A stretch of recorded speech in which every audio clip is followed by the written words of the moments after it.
book on which this film is based, Preventing Genocide, Practical Steps Toward Early Detection and Effective Action, lays the historical, analytical, and future-oriented basis for this documentary. To prepare the documentary, the group conducted a set of 28 filmed interviews with leading figures in preventing mass violence, with whom I have worked closely over many years. The 20th century was a century of genocide and slaughter unimaginable in human history. After the Nazi Holocaust of World War II, the world said never again. Yet it has happened again and again. We have the great privilege of interviewing Kofi Annan, the former Secretary General of the United Nations.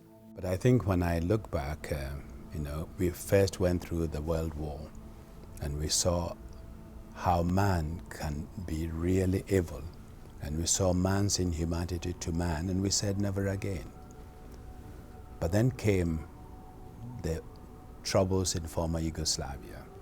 We saw what we lived through in Rwanda, and then eventually in Kosovo. The first genocide of the 20th century took place in the Ottoman Empire in the early 1900s against the Armenian people. Dr. Hrant Khachaturian, a professor at Stanford University, describes his own family's experience with the Armenian genocide of the last century. In my family's case, the first disaster really was not in 1915, but 1894, when my maternal grandfather was killed. Let me finish what happened to my grandfather, because that sort of puts it in a more personal context. What was happening the night before was that they were planning that one day massacre was going to take place in the bazaar. And the Mufti knew it. My grandfather was his friend. He wanted to warn him. So my grandfather goes to to the bazaar, and of course, an hour later, suddenly there is this disturbance, and people rush around. They catch him, and his own butcher takes a cleaver and splits his head. So it's all planned and executed, and it is not like a mob is, going on rampage. So that's essentially the story of the Hamidian massacres. It set a precedent that you could kill several 100,000 people and get away with it. And in fact, they got away with it. Nothing happened. As horrible as the Armenian genocide was, it was exceeded by the worst genocide in history, the Nazi Holocaust. 6 million Jews were exterminated by Hitler and the Nazi regime in Germany. Brian Urquhart became a leading official of the United Nations for decades after the war. He started his career as a British officer in World War II and helped liberate a Nazi death camp. And we got to this encampment. The first thing I saw of it was a very, very high electric wire fence with what appeared to be logs stacked up against it from the outside. When we got closer, it turned out to be corpses. And this was my first encounter with the Belsen concentration camp. So I had seen demolished cities, refugees, people killed in air raids, people killed in battle for the previous 5 years. But I'd never seen anything like Belsen. This was a great, dusty, open place surrounded by huts with these sort of spectral figures wandering about, and a large number of dead people on the ground. So we went in, and to cut a very long story short, we discovered there was absolutely nothing that 30 very well-intentioned but totally ignorant people could do about a human catastrophe of this kind. The impression it made on me and on all the soldiers was one of rage that human beings could conceivably be treated like this. The Holocaust was an immense crime against humanity. It is the quintessential genocide. It sought the annihilation of the entire Jewish population in Europe, in addition to gypsies and a number of others.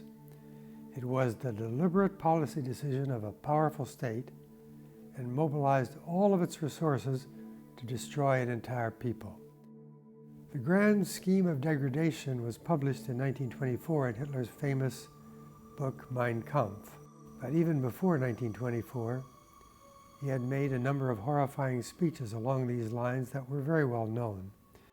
Hitler's rise to power is extraordinary and could not have happened without the humiliating defeat in World War I, embodied in the Treaty of Versailles. When he came to power, racism and anti-Semitism became the official state ideology of the Third Reich, reinforced by incessant virulent propaganda and anti-Jewish laws. The mass destruction in Germany was extraordinary in that it utilized a highly organized large bureaucracy in a methodical way, very modern in its systematic division of responsibilities. It was sort of industrialized, the first industrialized genocide. Genocide occurred again in the late 20th century in Rwanda. General Romeo Dallaire, who was the commander of the small UN peacekeeping contingent in Rwanda, describes the situation vividly. The genocide and the massive abuse of human rights are not a spontaneous event as such. So you now have a group that has power at the expense of another group, to the extent where they even conducted killings and massacres. While hundreds of thousands of Rwandans were killed in the course of the genocide, General Dallaire believed that as few as 5,000 UN troops could have prevented the massacre. His request for these troops was turned down. I needed the 5,000 troops to be behind the lines to stop the slaughtering. If I gained control of the capital and then spread out from the capital to some of the major areas, proved to the Rwandans that it was more risky for them to be on those barriers killing Tutsis than it was by staying home, we would have stymied massively the entity that was actually doing the slaughtering. General Dallaire had the vision to see, when violence was at a low level, it could get much worse, and he needed only a modest force to provide space for mediation and then, later, for direct negotiations between the adversaries. Jane Hall Lute, who studied this genocide and later worked ingeniously in peacekeeping operations at the United Nations, agrees with General Dallaire's assessment that the genocide in Rwanda could have been prevented. We get asked in peacekeeping whether or not the UN should have a standing force, and I use this illustration and I absolutely deeply believe that the force of the size he described would have made a difference. Now, would that difference have been 100,000 or 200,000 or 300,000? I mean, we can go to almost 1 million. I get asked all the time, how do you prevent deadly conflict? They ask this question because they're predisposed to believe that the answer is a complicated one, and of course it is. But I invariably respond, if you want to prevent deadly conflict, educate young women, employ young men. The next genocide could be nuclear, but there is a pervasive myth that genocides cannot be predicted, that they occur suddenly with no warning, like a tsunami or a hurricane. In fact, the opposite is true. The warning signs of an impending genocide appear not just weeks or months, but years and even decades in advance. There are instances in recent world history where potential genocides have been prevented. One powerful example is in South Africa, where decades of apartheid and racial discrimination had produced deep divisions between blacks and whites. In 1994, the white government of South Africa handed over power peacefully to Nelson Mandela and the African National Congress. Archbishop Desmond Tutu, winner of the Nobel Peace Prize and a leader of the struggle, explained some factors that made this possible. I became a leader of our struggle by default because our real leaders were either in jail, as you've said, Nelson Mandela, and others were on Robben Island and other maximum security prisons, or they were in exile or restricted in one way or another by house arrest or banning orders. For a very long time, the African National Congress had espoused non-violence, passive resistance, having been influenced greatly by Gandhi's Satyagraha.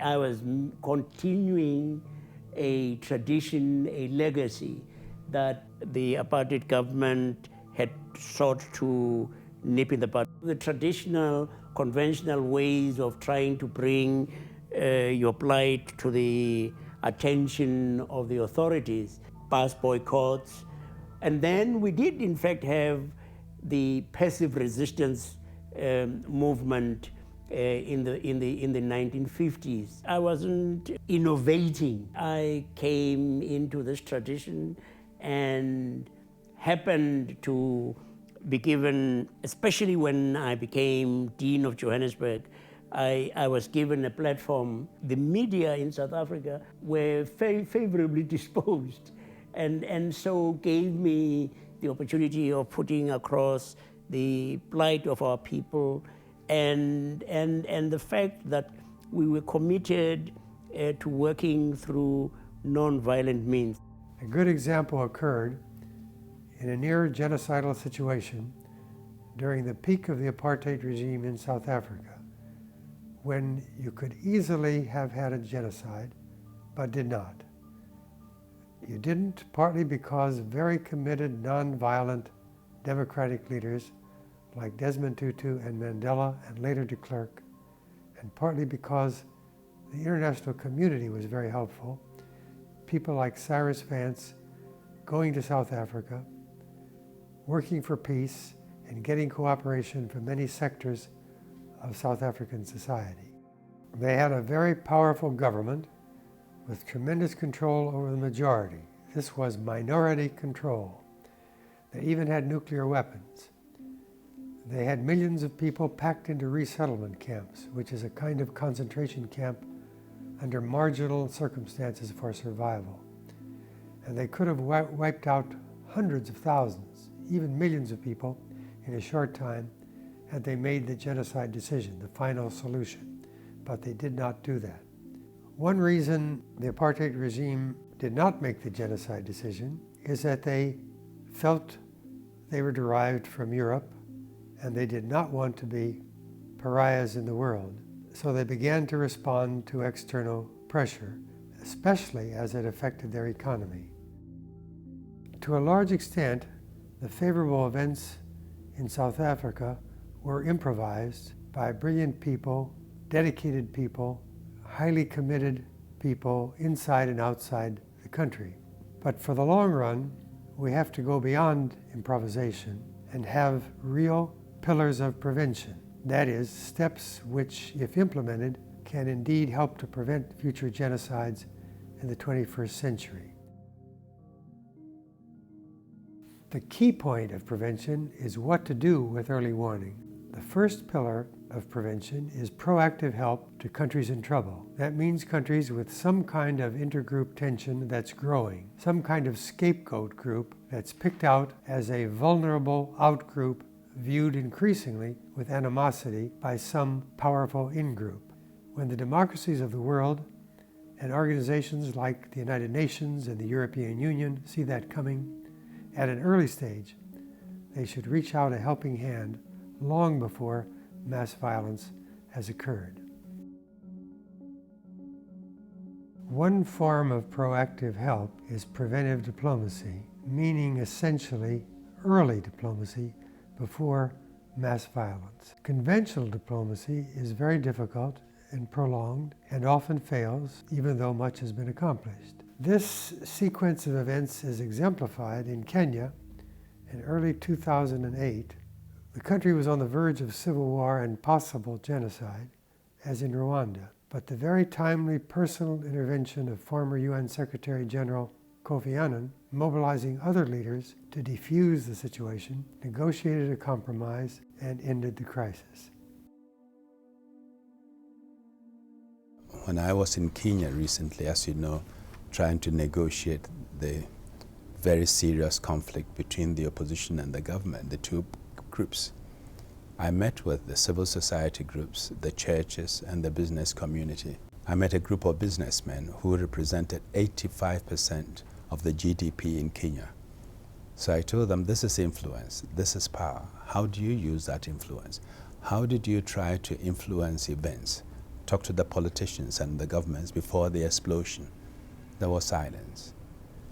And so when we got the agreement, I brought all of them together, the civil society, the churches, and the business community. I met each group and told them, look, now we have an agreement. It's an agreement that can work, but don't leave it to the politicians alone. And I also reminded them, when I started the process, I made a deal with them. I told them I want this to be a very transparent process. And so each agreement we sign, I will make public. And that's exactly what we did. We signed an agreement on how to end the violence, agreement on how to deal with the humanitarian situation, and the political settlement, including the need to change the constitution, the need to establish a prime minister and 2 deputy prime ministers, all that with the signatures of the president and the opposition leader were public, because I said you have to monitor it and follow it. And we are hoping we will set up a monitoring mechanism with civil society involvement. Kofi Annan also brought in leaders of the international community to bolster his efforts, but he made it clear that he was in charge to coordinate the efforts. He elicited their cooperation, some to help with near-term dangers, some to help with long-term measures that could provide an authentic basis of hope for the future of Kenya. And we are going to set up, they have agreed to set up Truth, Justice, and Reconciliation Commission, where we are also asking civil society to make inputs. And this will take a look at the long-term issues which have been at the grassroots of all these problems, going back even to '63 at the time of independence. And they have agreed to undertake comprehensive constitutional, institutional, and land reform setting. So all that was part of the agreements I got them to do, not just put out the fire or deal with the short term, but look at the long-term issues that have infested and undermined society in a way that if they deal with this the way it's designed, they will not have to face crisis or violence at every election. This is about the 5th time the Kenyans have had to face a crisis at time of elections, but this has been the worst and could have really taken them off the cliff. Lee Hamilton is one of the most respected voices in American foreign policy. He links preventive diplomacy with democracy. He is the former chairman of the House Foreign Affairs Committee in the Congress and is now director of the Woodrow Wilson International Center for Scholars. I've never been of the school of thought that says that when you have a problem with a country or a group, that you cut off conversation with them. Some people think that when you have trouble in a country, you pull the ambassador back to Washington. That's nonsense. That's exactly the time you need the ambassador on the scene. I'm not starry-eyed about diplomacy. I know there are some problems you cannot solve with diplomacy, and you always have to integrate the tools of American power: intelligence, military, diplomatic, political, and economic. And David, we have the view here often that sitting down talking to somebody you don't agree with puts your moral stamp of approval on them. That's crazy. I mean, throughout our history, we've talked with all kinds of people we don't like, dictators, brutal dictators. And we've kept talking to them. That doesn't mean you approve of what they're doing. It means you're trying to solve the problem without force.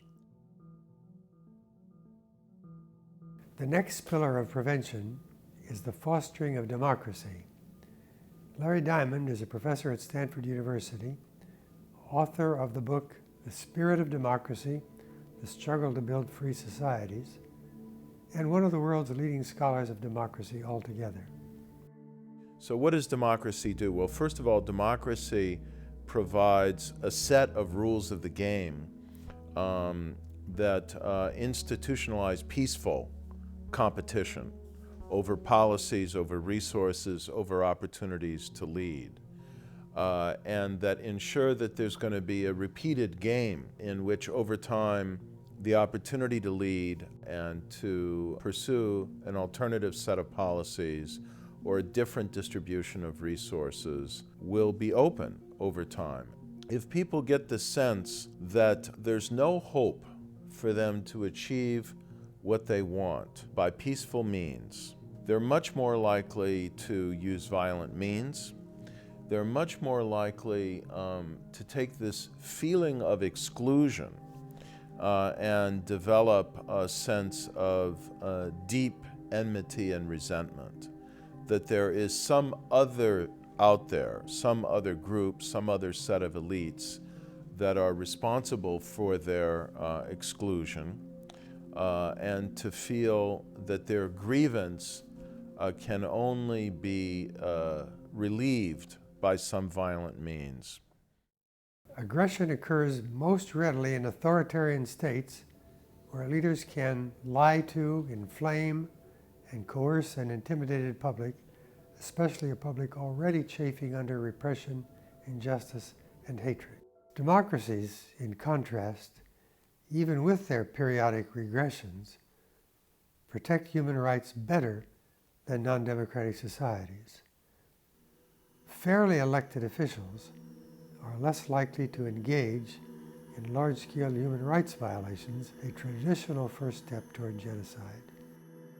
Successful democracies all share the themes of fairness and widespread participation in decisions important to the lives of the population.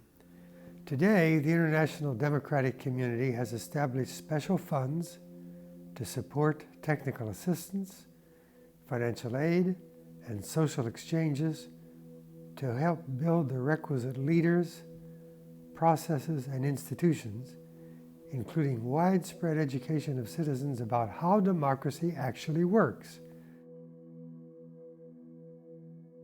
A well-documented body of research shows how culturally diverse groups of children, youth, and adults can be educated to live together harmoniously.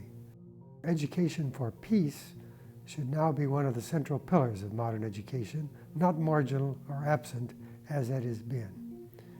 Dr. Eric Hamburg is a child psychiatrist and co-author of the book, Learning to Live Together, Preventing Hatred and Violence in Child and Adolescent Development. She explains how she created a system of peer counseling in the California schools for conflict prevention and resolution.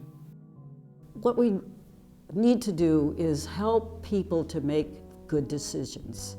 I also felt this was very important for adolescents to go through how do you make good decisions. I said to them that you will be really effective when you help them, not only right at this moment, but for the rest of their life to make good decisions.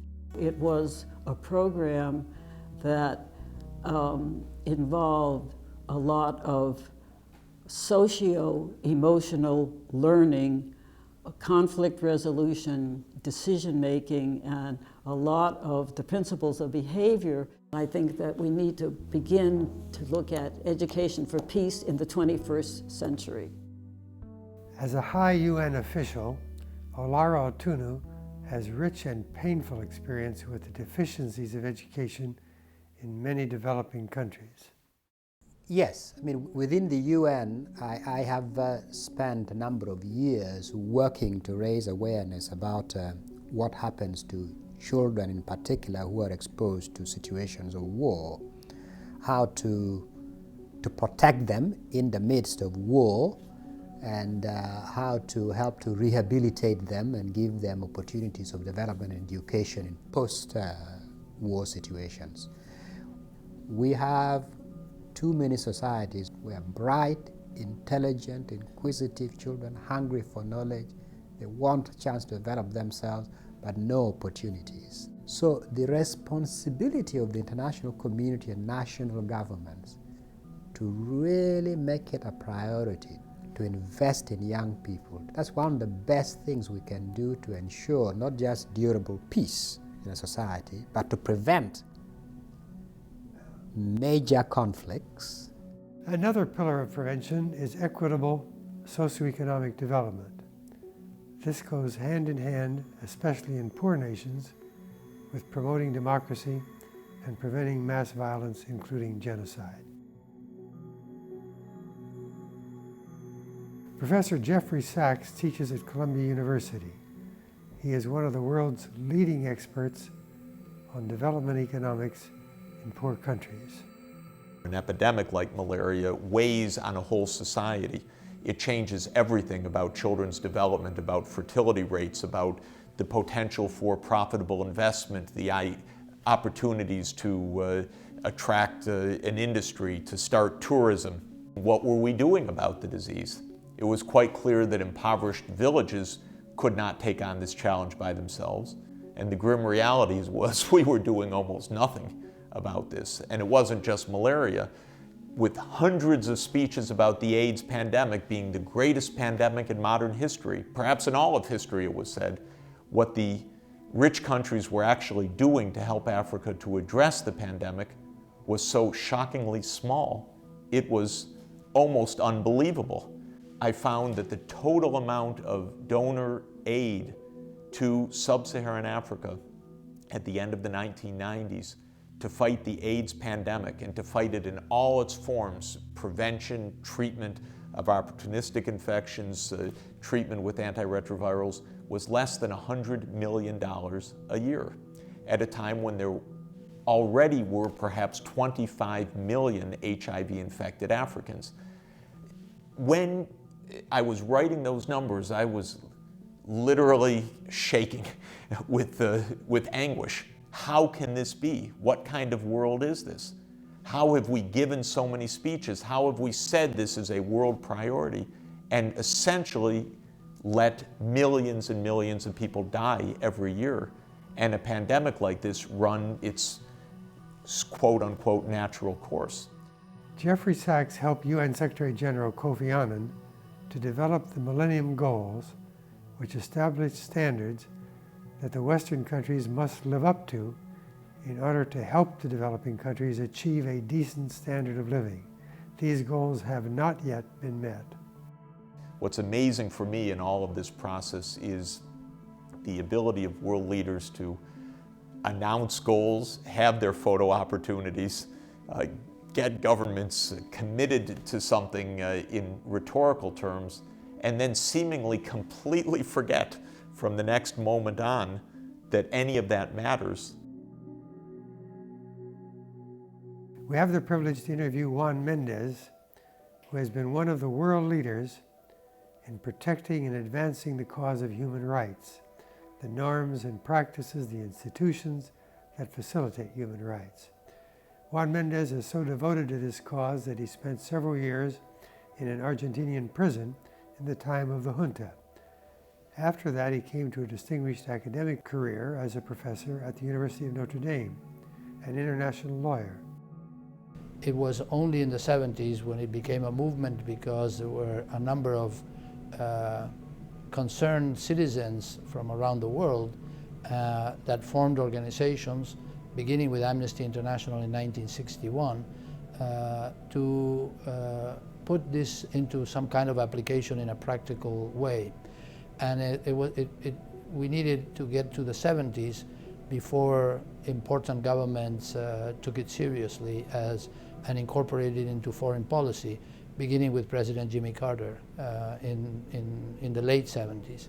The European framers of the European Convention on Human Rights were very self-conscious of the need to avoid repetition of the Holocaust and of the violence attending the Second World War. The European system is the model that the rest of the world should follow, in the sense that states recognize their obligation to protect human rights, and that obligation is legitimately transferred to the world community if the government is not up to its obligations. The Nuremberg trials were a step forward in one way, in that they said that there should be justice against people who committed crimes against humanity. They were flawed in another way, in that it was victors' justice. Nobody ever applied the rules to the victors of the war, only to the defeated countries of the war. So Germany and Japan were held responsible for the crimes they'd committed against humanity. But in the case of the victors, essentially they did at least establish a system of trials and of courts, although they only put in front of the dock the people who've been defeated. The way in which we've increasingly come to cut corners has arisen in what is wrongly called the war on terrorism.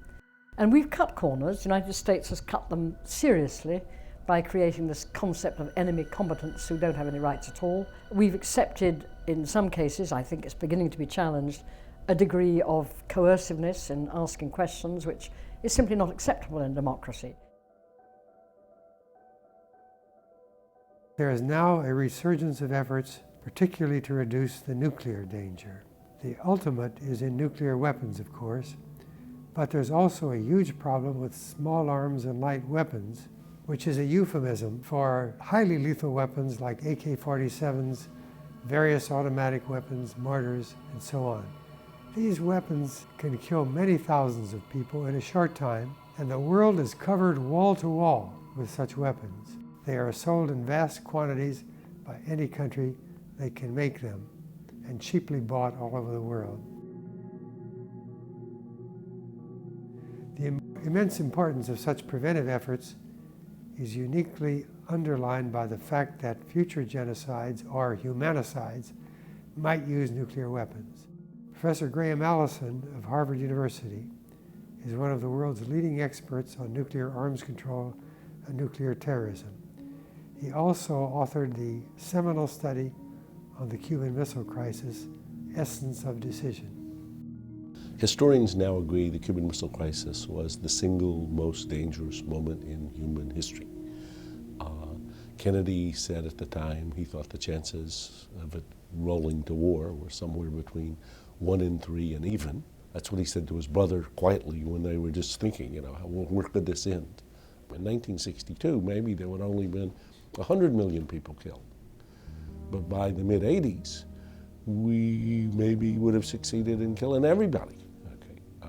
So just completely out of proportion with any conceivable purpose, objective. William Perry was Secretary of Defense under President Bill Clinton. Perry had seen firsthand, earlier in his life, the devastation of the atomic bombs in Japan after World War II. He made it his mission to prevent the possibility of a nuclear war. About 2 years before I became Secretary of Defense, you remember this very well, you asked me if I would go with you and Senator Annan and Senator Lugar on a trip to Russia and Ukraine. The Cold War was now over, but we had these tens of thousands of nuclear weapons still in the former Soviet Union. Some in Russia, some in Ukraine, some in Belarus, some in Kazakhstan. The country was in a state of economic, social, and political turmoil. And the question, of course, was what was going to happen to the nuclear weapons under those conditions. Our visit confirmed our worst fears, that the danger of those weapons getting loose was very high indeed. And on the airplane trip back, we all sort of conceived of what became the Annan-Lugar program as a way of trying to prevent that tragedy from happening. So it was at that stage, I think, that I became focused on the importance of prevention. Sam Nunn served as chairman of the Senate Armed Services Committee for many years. He was instrumental in creating the Annan-Lugar program, which provided for the destruction of so-called loose nukes in the former Soviet Union, and also for the secure protection of nuclear weapons and materials, and the construction of 2 scientific institutes in Moscow and Kiev to provide constructive opportunities for nuclear-capable scientists and engineers so they would not go to the most dangerous countries. Senator Nunn flew to Moscow immediately after the failed coup in 1991 and met with Soviet leader Mikhail Gorbachev in an effort to assess the dangers. Gorbachev had been released.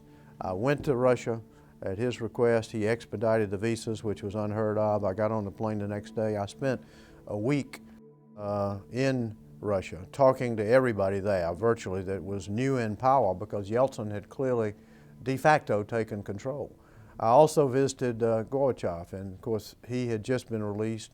I had known him for a long time, and I remember one of the questions I asked him very vividly. We were walking to the door, because I had not expected to meet with him, but he did meet for about 45 minutes. I said to him, Mr. President, did you have control of the nuclear weapons, the nuclear arsenal of the Soviet Union during your captivity? He had always answered my questions very candidly. A remarkable man. I think he made a tremendous contribution to history. But he didn't answer that question. He said, Senator, we're not going to talk about that. Napoleon once supposedly said to his men before they went into battle, he pointed to their bayonet and he said, men, you can do anything with your bayonet except sit on it. He wanted them to use it. I feel just the opposite about nuclear weapons. The only thing you can do with nuclear weapons is sit on them, because it's too horrible to even think about the use of those weapons. Professor Sidney Drell of Stanford University has joined with Senator Nunn and others in working toward the elimination of nuclear weapons. Drell is an eminent physicist and one of the world's leading arms control experts. And so we realized that there were grave new dangers, the spread of technology, the worst weapon getting into the most dangerous hands, and we were doing nothing about it. And that's when George Shultz and I, who had developed a great friendship and talked about these things, said, you know, Ronald Reagan and Gorbachev, two remarkable people who were really nuclear abolitionists of a very deep sort. There are 40 nations in the world now which are judged technically capable of producing nuclear weapons. Not 8 or 9 with North Korea, but 40, and the number's growing. And if they get them, we may not have a nuclear holocaust with tens of thousands of weapons, but you know, you may have more likely that some crazy with nothing to lose is going to have one in the middle of New York or San Francisco or London or Paris. And we have to do something. And that's what got us started thinking, let's really address seriously the question, what will it take? How would you get around to getting rid of nuclear weapons? Finally, there is the question of who can prevent genocide. The United Nations, the European Union, NATO, other regional organizations, and non-governmental organizations can all play important roles in this process. Both inside and outside those organizations, the major democracies have great responsibilities which they are only beginning to meet. The European Union is 27 cooperating democracies, unheard of in history. We have a European-wide movement to support efforts of building the pillars of prevention. They've built some of the pillars. They've done more to build the pillars of democracy and development than anybody else already. Javier Solana is the Secretary General of the Council of the European Union and a truly remarkable leader. He believes that the EU has a significant role to play in preventing genocide. I think in trying to prevent mass violence, I think it's very important the cooperation of the European Union and the United States, no doubt about that.